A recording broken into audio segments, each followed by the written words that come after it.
Obris mums buvo atvežtas kaip kandantis šuo ir pirmi žodžiai, kai žmogus atvežė obriuką, sako, jis bandė man kasti, kai aš kišau jį į maišą. Aš irgi bandyčiau kasti, jeigu kažkas kištų mane į maišą. Obris iškart pristato savo asmenybės pliusus, jis labai mėgsta glaustytis ir būti va toks meilikautojas. Man šiaip šiandien yra neįprastas reikalas, nes aš ant kelių turiu labai mažą šuniuką, šiaip aš esu pratus prie didesnių šunų, 4 kg ir 100 g su visu antkakliu. Bet neapsigaukit, nei dėl dydžio, nei dėl šito glaustymosi. Čia yra mažas šuo, čia yra mielas šuo, bet labai didelė asmenybė. Kol nepradėjau pasakoti, aš pažadėjau perduoti linkėjimus, tai perduodu linkėjimus ir gerai, galim tęsti apie Obrį. Čia yra labai mielas, labai draugiškas, labai socialus ir į žmogų orientuotas šuniukas, bet jis nėra people pleaseris. Jisai žino savo ribas ir visada nubrėžtas ribas, jeigu kažkas bandys jas peržengti. Jisai nesileis stumdomas, jis nesileis tampamas už antkaklių. Apskritai šitas sritis, kaklo sritis, jam yra tokia jautresnė, jisai ją labai saugo. Mes netgi vežėm jį pas neurologą, tiksliau pas 2 neurologus. Ir abu konstatavo vieną ir tą patį dalyką, kad neurologinių problemų jie nemato, čia yra charakterio savybė. Ir tai, mano suvokimu, nėra labai bloga charakterio savybė, todėl kad vienas dalykas, kai tu esi toks mažas, tu turi parodyti ir pakovoti už save, nes ko gero tada tu nesijauti labai saugus, tai yra normalu. Kitas dalykas, mes dabar visur girdim, kaip reikia brėžti ribas. Šitas ponaitis tai labai puikiai moka ir jeigu tu jų neperžengi, jis yra labai draugiškas ir geras šuniukas tau ir visiems aplinkiniam. Tai nėra šuo, kuris ateis ir seks tau į koją vien dėl to, kad tu praėjai pro šalį.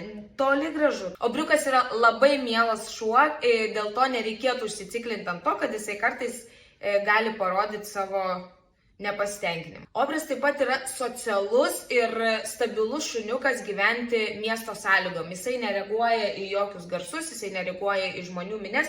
Mes su juo keliavom ne kartą, jau ir buvom ir Kaune, ir Vilniuje, ir aišku, Klaipėdoj. Su juo nėra jokių problemų, jį gali vestis visur, su juo gali sėdėti kavinėje. Jis atvažiuoja į viešbutį, jis iškart jaučiasi ten kaip namie, jis ateina pas mane į namus irgi jaučiasi kaip namie apskritai. Tai yra labai tvarkingas ir pratęs namie gyventi šuniukas. Jam yra 11 metų ir jisai visą gyvenimą gyveno bute. Jisai puikiai žino namų taisyklės. Pavyzdžiui, šį prieglaudą jisai keliasi 5 val. Ryto. Aš jį šįryt išvedžiau apie pusę 11 ir jisai puikiai išlaukė, jisai tik išėjęs iškart pasidarė visus gamtos reikalus. Tai jo mokyti namų taisyklių nereikės, jisai puikiai gali pasilikti ir vienas, jisai netriukšmauja, neloja, negraužia. Tiesiog labai tvarkingas šuniukas. Žinau, kad daugeliu žmonių 11 metų skamba kaip senas šuo. Pasakykit tai Obriui, liksit be pirštų, garantuoju. Jisai visiškai nesijaučia senas šuo. Vienas dalykas, jis yra labai aktyvus, jis turi labai daug energijos. Kitas dalykas, jis visiškai neturi jokių sveikatos problemų. Šiaip, kai jisai atvyko, mes turėjom su jo problemų dėl jo charakterio. Mes galvojom, lemma, kaip čia dabar reikės su jo bendrauti. Bet veterinarinės apžiūros metu veterinaras pastebėjo, kad pas jį yra sugedusių dantų. Tai čia buvo vienintelis sveikatos dalykas, kurį reikėjo pataisyti. Ir kai tie dantis buvo ištraukti, susitvarkė jo charakteris, jisai pasidarė labai malonus šuniukas. Sakau, vienintelis dalykas, kai tu peržengi jo ribas, jisai tada pasako. Šiaip tai, kaip matot, va, galiu jį kilnoti, galiu jį glostyti ir jisai yra labai šaunus pilietis, ne?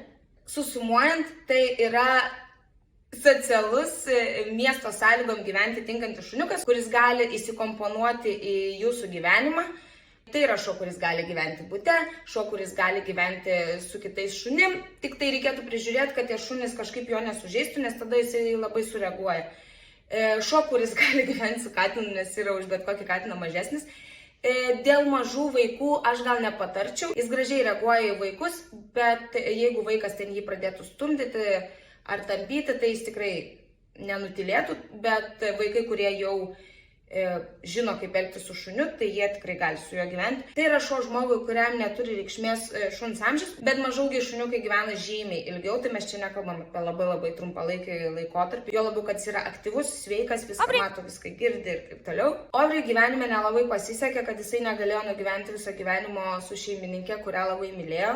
Jo šeimininkė buvo vyresnio amžiaus ir jai pašlijo sveikata, dėl to jis atvyko į prieglaudą. Bet mes tikimės, kad jisai sulauks to savo antro šansų, to savo antro šeimininko ir galės savo likusį gyvenimą nugyventi laimingai. Nes kaip ir kiekvienas šuo, Aubrey's to yra labai vertas.